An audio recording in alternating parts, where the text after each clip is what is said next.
discussion. And without wasting any time, I'll go over to Dr. Anupam. I'll request him to introduce the panelists also and start with the panelists. Dr. Anupam.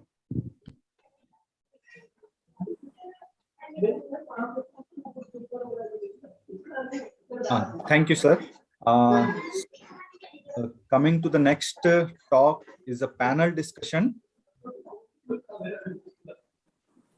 on the H. pylori. So we are having 4 eminent panelists for discussion.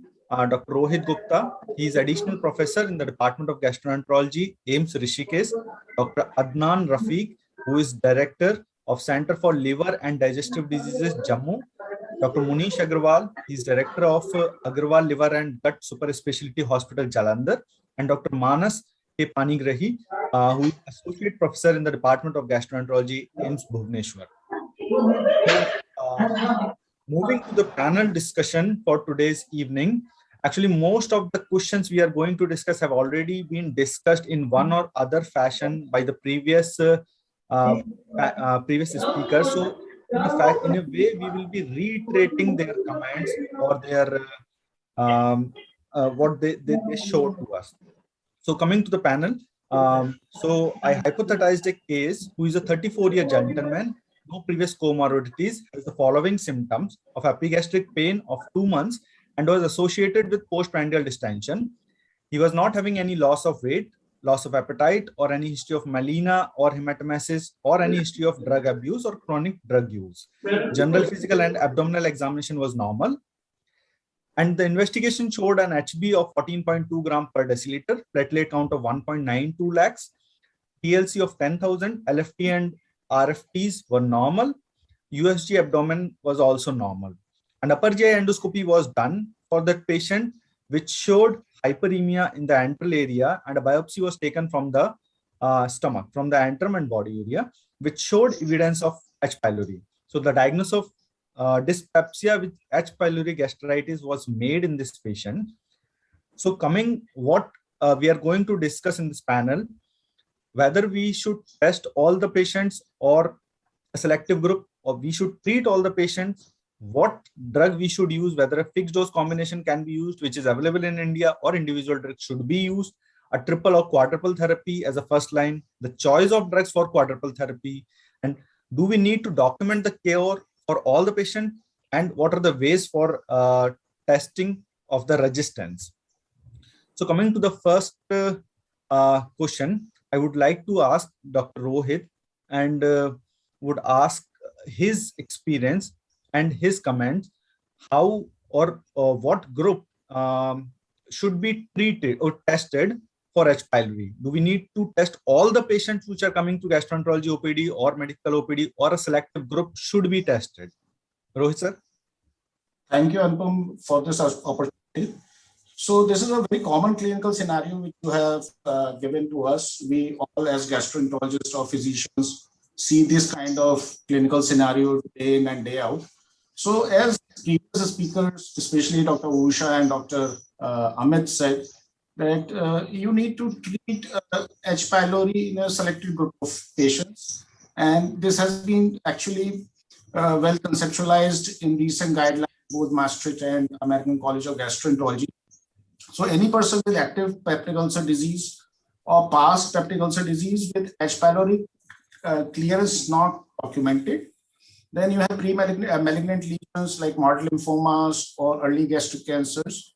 Then drugs patients who are planned for long-term aspirin therapy or NSAIDs or for chronic arthritis or rheumatological diseases. Then unexplained anemia and vitamin B12 deficiency.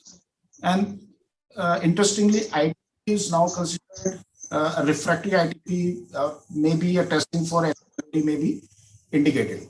Now coming to this dyspepsia, this is actually a very controversial area, whether which patients need treatment and what therapy. So there are a lot of questions which I think we're going to discuss subsequent slides. Sure, sir. So yes, sir. Carry on. So, sir, there are three ways which has been suggested for the investigation of dyspepsia, particularly if you are suspecting H. pylori. So,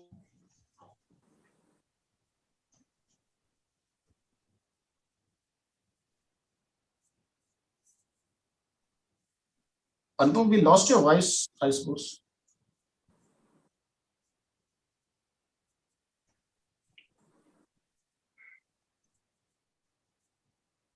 No, you're not still.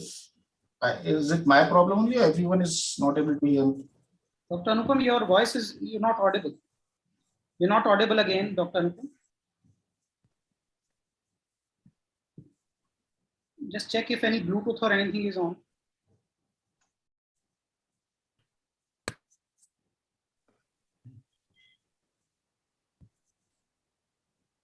Vishal, you can call him on the phone and let him know. Slides have also frozen, not moving.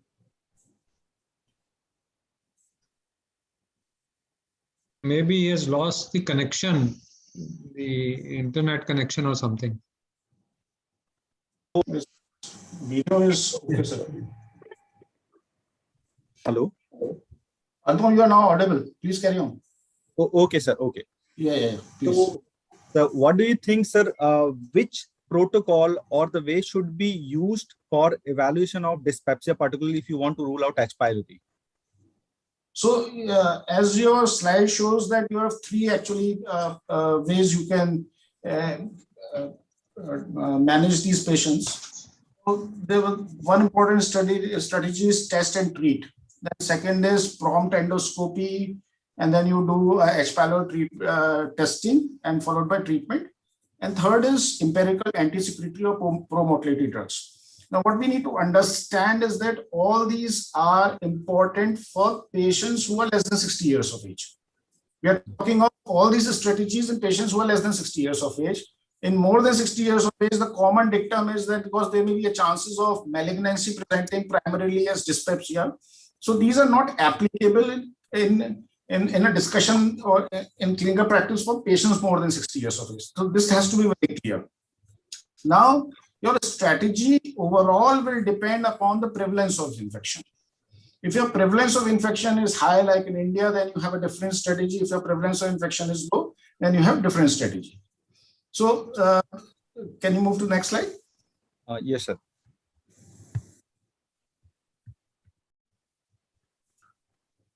So, if you, there have been multiple trials which have been done on comparing empirical anti-secretory, that is, patient is presented with dyspepsia started on PPI therapies, versus test for H. pylori, that is non-invasive testing for H. pylori, and then treating for H. pylori. Now, what we need to understand is that these are few trials. They are very heterogeneous trials. Different ways of testing of H. pylori has been used. Like this study by Delaney used serology as a marker for H. pylori infection. So what has happened is this is a systematic review where individual patient data was analyzed, and this forest plot actually it gives you some idea that at 12 months you will find that the relative risk is actually equal between secretory empirical anti-secretory therapy versus test and treat. However, if you see in terms of costing, the right side of the chart, where we can see actually the cost favors test to treat strategy, because empirically doing endoscopy in all patients, it becomes a huge problem. And in countries like India, where the places where endoscopy charges are less, the waiting list is high, and endoscopy in corporates can be actually quite costly. Then another strategy is test and treat versus initial endoscopy. Now, this is a very interesting forest plot. And if you see that at 1 year, tested initial endoscopy, if you have done, it actually has a better response at 1 year. So the relative risk is overall confidence interval is 0.95. The reasons are actually very interesting, that possibly a normal endoscopy gives a patient a confidence of having a normal upper GI, no significant disease. And all these, majority of these patients during endoscopy will be actually tested for H. pylori and subsequently treated. But if you see in terms of cost, then obviously because endoscopy and all these are Western studies, you'll always find that by testing and treating, you are actually decreasing the number of patients who undergo for endoscopies subsequently. So the jury is still not out. This is still a very controversial area. Yeah. So what guidelines you want to add something, Anupam? I think, sir, you have very beautifully said what or how the patient should be evaluated for H. pylori, in particular in a patient with dyspepsia. So just what the guidelines suggest that test and treat strategy is appropriate for uninvestigational dyspepsia, but it is subjected to regional H. pylori prevalence and cost-effective consideration. And in the areas where there is intermediate to high prevalence, then test and treat strategy can be used because the chances of the positive predictive value as well as the negative predictive value will be very high as compared to the areas where the prevalence is less. So this prevalence is defined by less than 10% or more than 10%. So if it is less than 10%, it's a low prevalence. It is more than 10%, but it is less than 20%, then it is intermediate. If it is more than 20%, it is high prevalence area. So India as such comes in a high prevalence. The earlier studies have shown that the prevalence of H. pylori is approximately 60 to 80% in population. So in our scenario, I think we should use test and treat strategy upfront.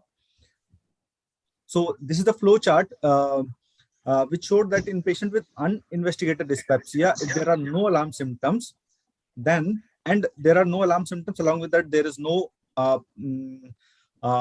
family history of gastric cancer or any past history of H. pylori, then the patient should be subjected to checked whether the prevalence in that local area is high or low. If it is high, then the patient should be tested upfront for H. pylori. If the prevalence is low, then you should look at the cost concern. If there is no cost concern, then initial endoscopy can be done because it particularly rules out the mucosal disease of esophagus, which can also mimic or manifest as dyspepsia. However, if there are cost concerns, then empirical anti-secretory drugs can be given for 4 weeks. So the next question, Rohit sir, is whether all patients should be treated if they are detected H. pylori or a subset should be treated.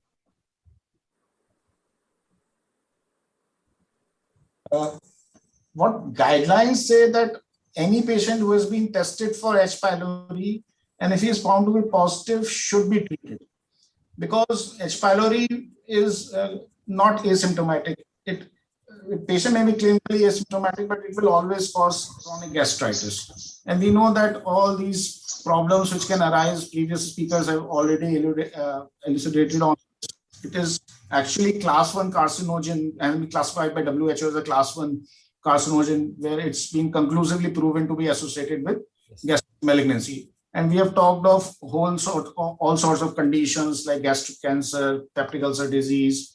And then now there is increasing evidence that it may be associated with other conditions which are associated with some low-grade inflammation like coronary artery disease or MAFLD-like situation.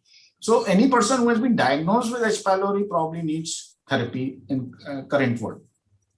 Okay, sure, sir. So any patient with H. pylori detected because of any reason should be treated or must be treated.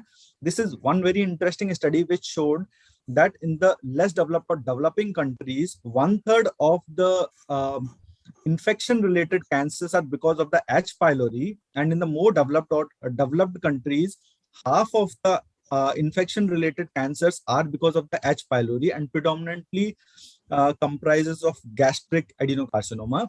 So these are the preventable malignancies. So it is straightforward and very clear message should be given that any patient who is H. pylori should be treated. And the study have also showed that once H. pylori eradication has been achieved, the chances of developing gastric cancer actually decreases. The recent meta-analysis from Cochrane confirmed. Apart from that, there are multiple studies available which confirm the same results, that eradication decreases the gastric cancer. So the next question is whether we should use the fixed dose or individual doses should be used. So Dr. Manish can take up these questions, whether we should use fixed dose or individual drug should be given to the patients. First of all, I want to really congratulate the Gastroenterology Infection Society of India for conducting a very beautiful session on H. pylori. I think this is a very important question, whether we use the fixed dose or individual drugs, because that determines the resistance against H. pylori. I think these days we should always prefer the individual drugs rather than the fixed dose combinations, either bismuth based or with non-bismuth based.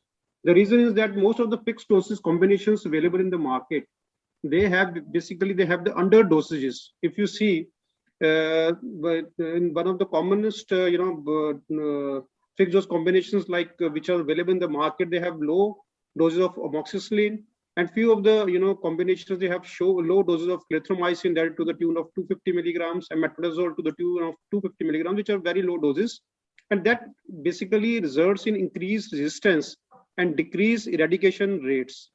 So we should prefer always the individual drugs rather than preferring the fixed dose combinations which have under dosages, resulting in higher chances of resistance and non-eradication. So, sir, rightly said, fixed dose combination should be avoided as far as possible, and the fixed dose combinations are mainly available in India. Outside are not available, and persons are given only the individual drugs. So even if you are giving bismuth along with fixed dose combination, because the fixed dose combination actually the amount of drug which should be given is less, so it should not be given either alone or in combination with bismuth. So, sir, the next question is whether triple or quadruple therapy should be used as a first line. I think this question has been answered and described very beautifully by Dr. Usha Datta, that these days standard triple therapy has little role to play. And because of the higher incidence of clarithromycin resistance, the triple therapy is very least effective these days, and we should always prefer the quadruple therapy over the triple therapy. And to support this, we have a number of studies which have showed that the non-bismuth concomitant quadruple therapies, if compared with the standard triple therapy, the non-bismuth based concomitant quadruple therapy is really more effective than the standard triple therapy. And if we compare non-bismuth triple therapy versus bismuth-safe triple or quadruple therapy, again, the bismuth-based quadruple therapy or triple therapy is much more effective than the standard non-bismuth triple therapies. So we should always prefer the bismuth-based quadruple therapy over the standard triple therapies because of the less resistance and more eradication rates as compared to the clarithromycin-based triple therapy. So rightly said and very beautifully demonstrated by Professor Usha Datta that triple therapy as of now is out of the question, out of the equation. We don't use triple therapy because of the very high resistance rate. Prior to 2000, there are multiple studies where the eradication was as equal as almost non-bismuth quadruple therapy based. But after that, because of the frequent use of antibiotics, the triple therapy is out of the equation, and we should always use quadruple therapy. And the quadruple therapy, interestingly, have shown benefit even in patients who are having resistance. So it overcomes the effect of resistance to one drug. So a quadruple therapy must be used. This is a recent meta-analysis which was published in Gastroenterology, which showed that all the therapies which are quadruple, either it is bismuth based, non-bismuth based, or sequential, are actually more successful in eradicating the H. pylori as compared to the triple therapy.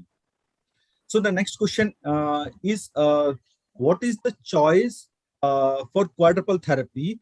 Dr. Adnan, I'll request you to elaborate this point because this is very important. Bismuth is not available in many parts of the country. So what do you think? What is the best choice among the quadruple therapy? Thanks for inviting me. Actually, this quadruple therapy, it can be divided into basically bismuth containing and non-bismuth containing quadruple therapy. So non-bismuth containing quadruple therapy, it also has got very high eradication rate. And mainly, we have been using sequential therapy, and also this hybrid therapy, reverse hybrid therapy, has been used. Reverse hybrid therapy, it's got eradication rate of around 95%. And then there is another newer therapy which has come into vogue, is novel concomitant therapy. In novel concomitant therapy, we are using rifabutin along with PPI and this clarithromycin and amoxicillin. It has got the eradication rate of around 95%. And duration is also less. It's around 10 days. For I think this is the only quadruple therapy which has got eradication rate better at 10 days also. Moreover, this concomitant therapy, which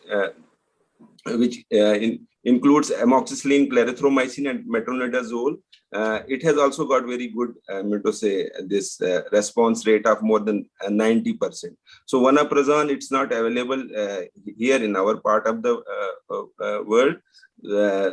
We don't have any experience about that, and it has also got very good response rate of more than 90%. So yes, sir. So rightly said, among the quadruple therapy, both bismuth and non-bismuth base are good, as well as the hybrid therapy and the sequential therapy have also shown eradication rate of 85 to 90%. This is the recent meta-analysis. I just wanted to point out few things in this meta-analysis. This meta-analysis showed that in the non-bismuth based therapy, the eradication rate overall pooled eradication rate was 84%, while in the bismuth bit it was 81%. So non-bismuth, they showed, is to some extent eradicates much higher number as compared to bismuth bit. But it is interesting to know that in the countries of East Asia and West Asia, so mainly in the region of Asia, the eradication rate is not different, or we can say the eradication rate is higher in the bismuth therapy than the non-bismuth. It could be because of the multiple reasons, because of the higher prevalence of resistance in this area. But this subset analysis showed that bismuth therapy is actually achieves higher cure rate compared to non-bismuth. So when they compared the two therapy, they showed that the odds for non-bismuth are higher, but it is crossing the 1. So you cannot say that non-bismuth is better than. The only comment that is possible, that non-bismuth is equally effective as bismuth. So what I want to convey, that in the areas where bismuth is not available, non-bismuth quadruple therapy can be used as an effective first-line therapy. However, bismuth should always be preferred because of the very high prevalence of resistance, particularly in the Asian countries. So only one thing against bismuth is that incidence of side effects. Adverse effects goes as high as around 50% in bismuth population, and only about 15 to 20% in non-bismuth quadruple therapy. Yeah, I agree, sir. But in my experience, most of the people say among the complications that they are passing black stool. So you have to check whether this is bleeding or it is because of the drug. But what I have used, maybe the other panelists can suggest there or comment on this, what they will prefer, whether bismuth based or non-bismuth. So I have not encountered much of the side effect in the bismuth therapy as compared to the non-bismuth. So I think both can be used. Whichever is available can be used. So Rohit sir, can you say what do you think, bismuth or non-bismuth? Which do you think should be used? Anupam, obviously, this theoretical concern about adverse events and non-availability, because we have been, it's very difficult to actually get bismuth in AIIMS Rishikesh. We don't have actually, it's very difficult. Yes, sir. So we don't have much experience of actually using bismuth-based therapies. Okay. Thank you, sir. So rightly said that is not available in most of the countries, and I think prior to 6 months we were only using non-bismuth based. This bismuth, which is available to us, is recently introduced. in Chandigarh. So now we are using Bismuth-based therapy for all the patients, but prior to that, we were using non-Bismuth-based. Dr. coming to the Anupam, I have Yes, sir. one more query Yes, about sir. bismuth. Whether you people are using PBMT or you are using PBAC, I mean to say with amoxiclarithrol or metronidazole tetracycline, because Yes, sir. Sir, between so, these, yes, most please. of the times it depends on the choice of the physician, treating physician, and the prevalence of resistance in their local area. So what I prefer is clarithromycin metronidazole based along with bismuth and PPI. I have reasons for that, because whatever studies which has been done in India have shown that the resistance to clarithromycin is not that much high as compared to the resistance to levofloxacin, metronidazole, or other therapies.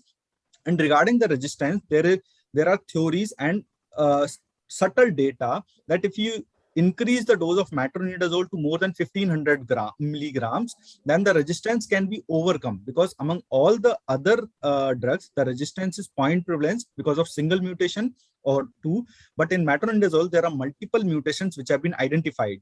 So to some extent, which it has been said that resistance can be overcome. So my preference is to use metronidazole clarithromycin based, and sometimes I do use amoxiclav along with the clarithromycin therapy.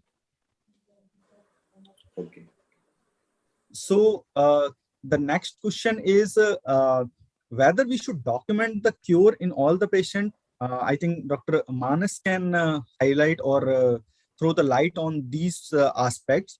Dr. Manas, do you think all the patients should be documented for cure? Thank you, Dr. Anupam. And if you are testing, testing and giving treatment, obviously we have to document cure, because testing is any means and treating is cost. Cost is there is some cost is there, and eradication, testing eradication, obviously lacuna is there, but urea breath test and stool antigen test are very minimal cost. With minimal cost we can detect eradication, and as we know, there is no therapy is 100% effective, and there is variable resistance as we have discussed. And eradication, or if there is eradication, we are decreasing the gastric cancer risks, as H. pylori is a type 1 carcinogen, and we also decreasing the peptic ulcer disease rate. So, and after eradicating, only we can say that this is H. pylori related dyspepsia or functional dyspepsia. Alternative diagnosis we can say. So, if you are treating a patient, then definitely we have to go for testing, documenting eradication. That is my idea. So rightly said, sir, that the documentation is actually necessary because of multiple reasons, because of the variable efficacy of the drugs. One important point I would like to highlight that most of the patients of H. pylori dyspepsia who have been treated, only roughly around 10 to 20% will have complete relief of dyspepsia after eradication.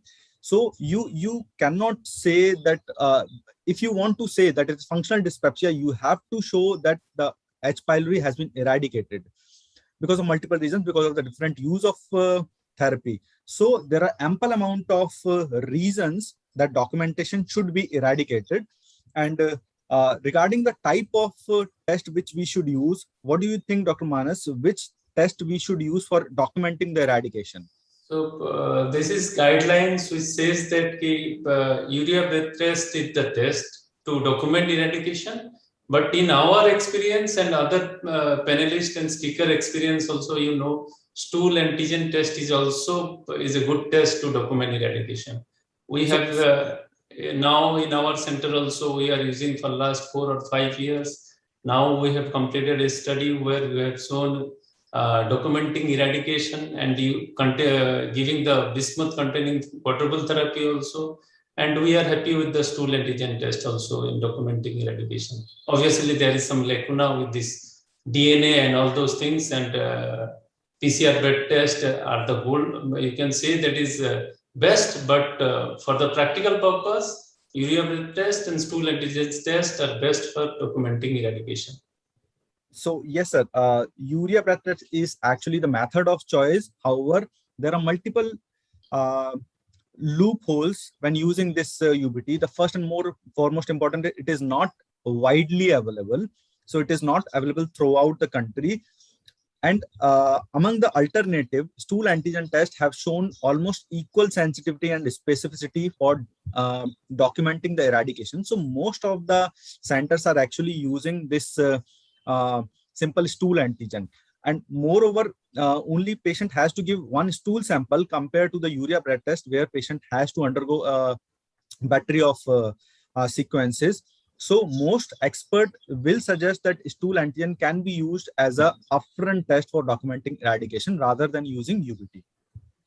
So the next question, Dr. Manas, is if we have to test for resistance, when do you think we should test for resistance, and what are the ways we should test?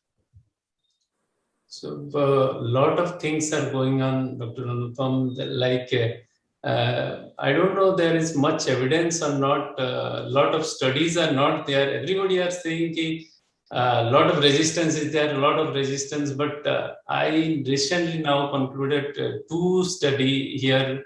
There is unpublished yet. But here our resistance pattern in this region, that is I am talking about this eastern region of India. So clarithromycin resistance, they are telling a lot high, but here I am saying it is around 11% we are seeing. Rather metronidazole, I have what tested in 30 patients. Of course, we are testing a PCR-based method, not culture and sensitivity. So we are getting now more than 95% patient have this metronidazole resistance, whereas only 11% have clarithromycin resistance. Again, come back to your question, when it should be tested. As there is variability is there, and region to region, and when there is only second line regimens fails in treating H. pylori, eradicating H. pylori, then only we should test this resistance test should be done. Otherwise, there is no point in doing resistance testing as a ongoing. Obviously, we should know the resistant pattern, antibiotic resistance pattern, local use of antibiotic, and all those things we should know. And then we can empirically give the antibiotic according to the pattern. But testing, antibiotic resistance testing in each and every patient is not a cost-effective way. So rightly said, sir. Most of the guidelines, or I can recall the Torrent 2015, the Maastricht 5 guidelines clearly say that the testing should only be done after 2 failure. Prior to that, and the studies have also shown that empirical therapy based on the local antibiotic resistance or testing the patient upfront for resistance pattern does not change the cure rate. So most of the guidelines reiterate these facts, that the patient should not be tested upfront for resistance and should be given treatment, quadruple therapy. And if failed, then the patient should be given another treatment, another set of treatment. Then only he or she should be tested for resistance. If after second therapy, he or she continues to have detected H. pylori. So there are multiple ways where resistance develops because of the H. pylori.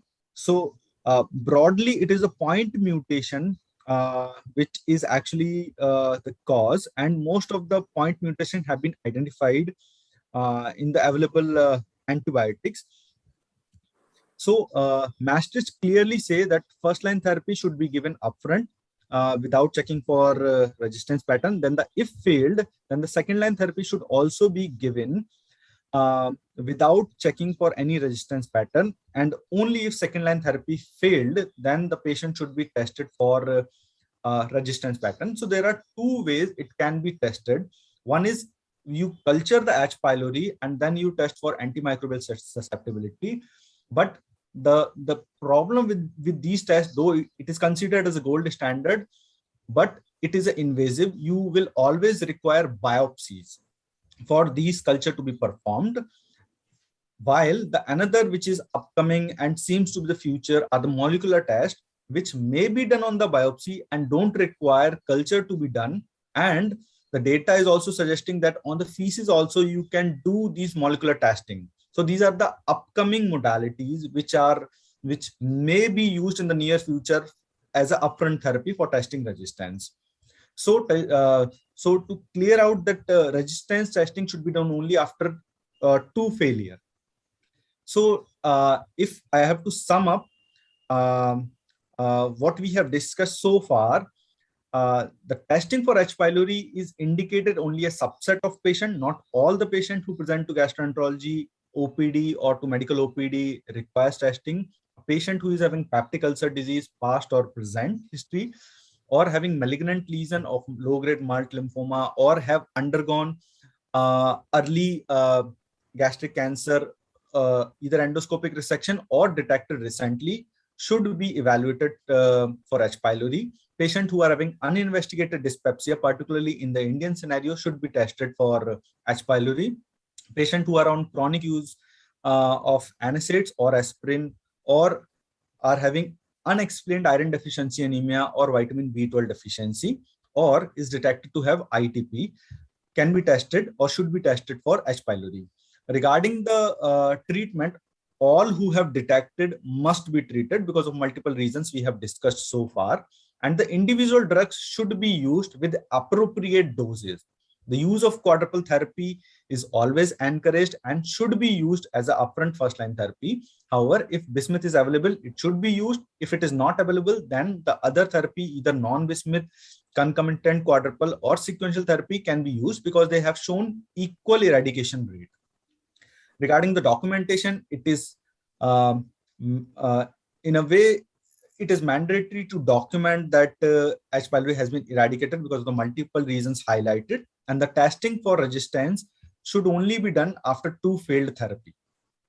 So I would like to thank all the panelists for this session who give their views and their expert comments.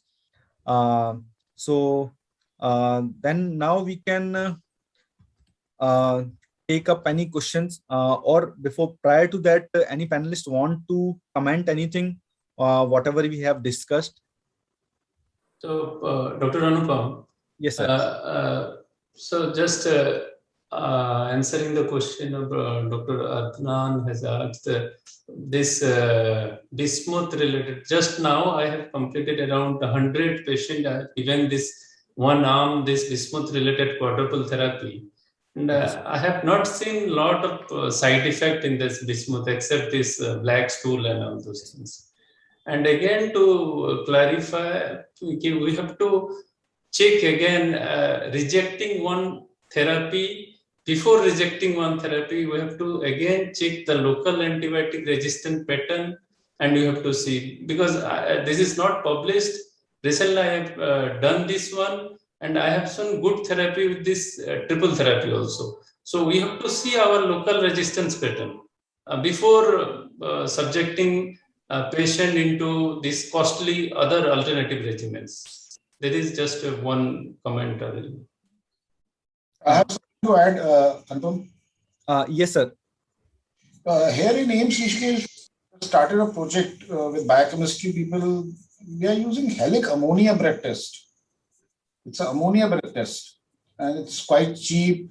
And I don't know what we are trying to do is compare between stool antigen ammonia breath test and histopathology. So somehow our histopathology is not picking up a lot of H. pyloris, and that test is picking up a lot of H. pyloris. And that test is actually corroborating well with the stool antigen test.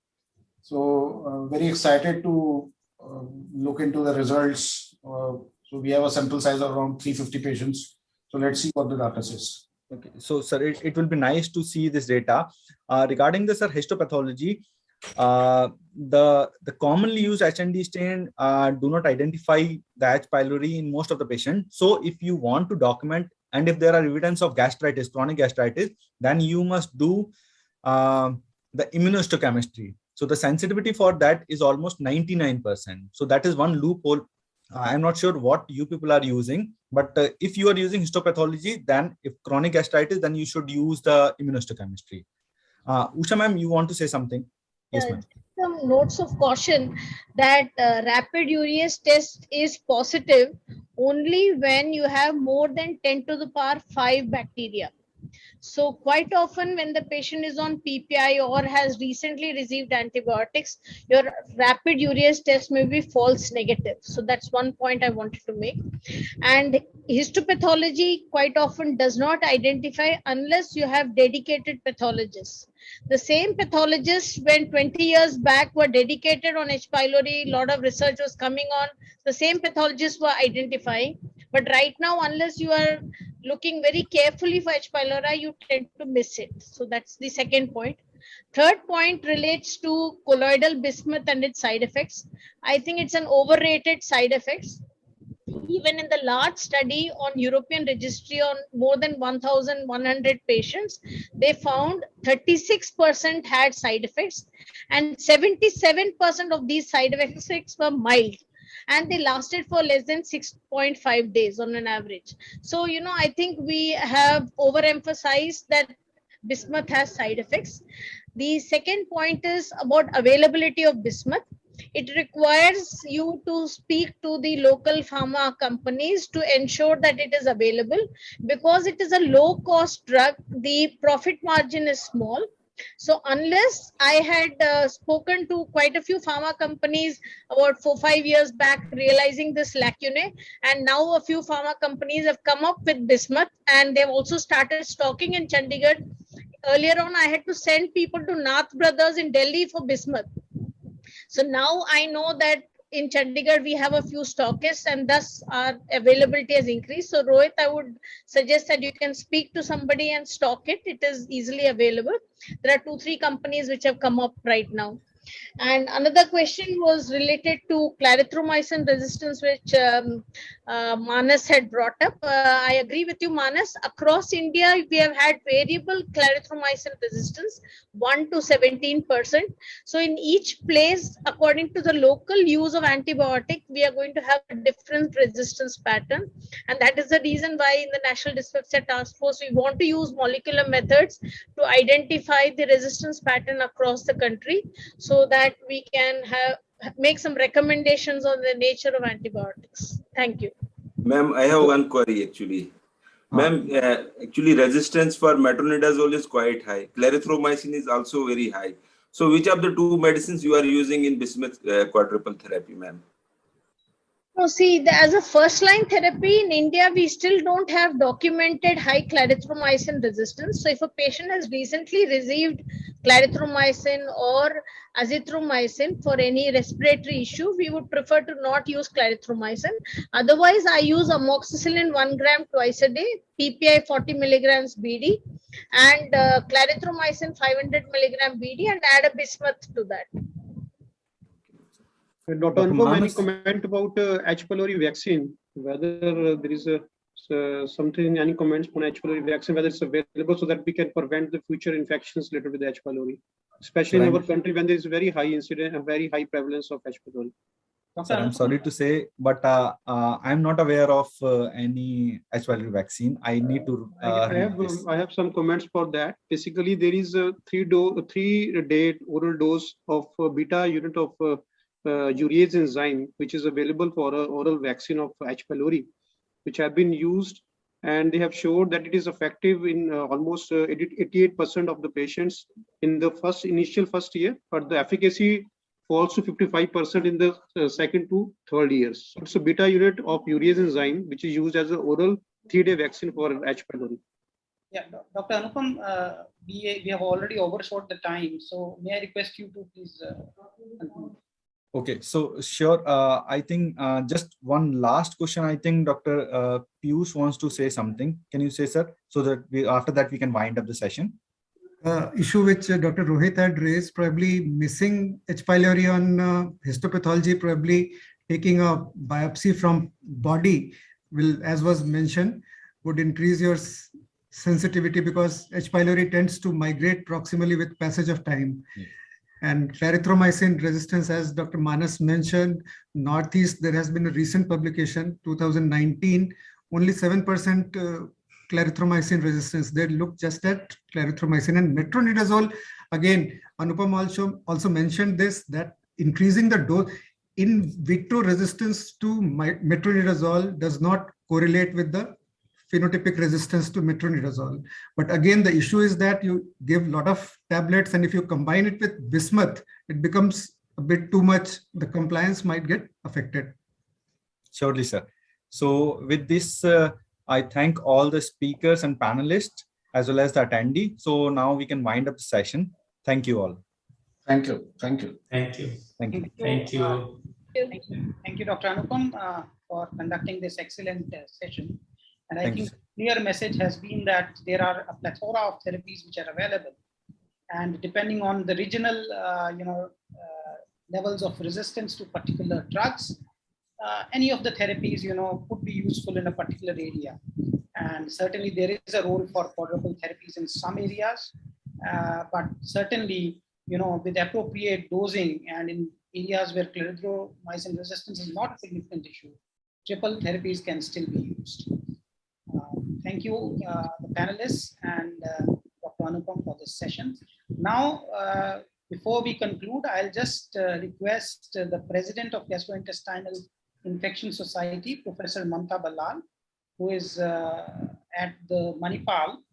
Madam, please, would you like to say something as concluding remarks? Good evening. Can you hear me? Ma'am, you're audible. We can't see you though. Okay. Okay. Good evening. I deem it a privilege to pull down the curtain today.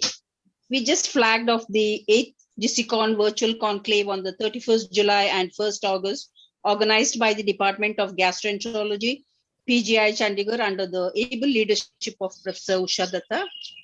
Helicobacter pylori infections are said to be one of the most common chronic bacterial infections. There's, of course, significant scientific advances in the management of the disease, but still lots need to be explored.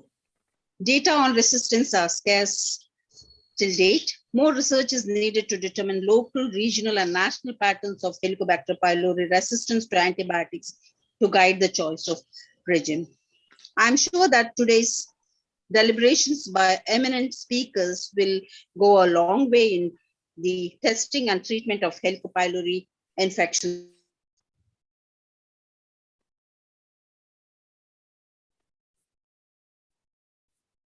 Madam, you are on. Thank the speakers, Professor Amit Datta, Professor Usha Datta, Dr. Piyush Ranjan, and the panelists, Dr. Rohit, Dr. Manas, Dr. Adnan, and Dr. Manish, and the chairpersons. I also would like to convey my thanks to Dr. Chetna Vaishnavi, the founder of GC, and all the founder members and life members of the Gastrointestinal Infection Society of India. An announcement here. GC is planning to conduct such educational webinars in the days to come. And I think Vishal had just given me the news or the information that the next one will be on the infections of the inflammatory bowel disease in December 2021. Thank you all. Thank you, Madam, for your kind words. And with this, we come to the end of this webinar. We hope that that all the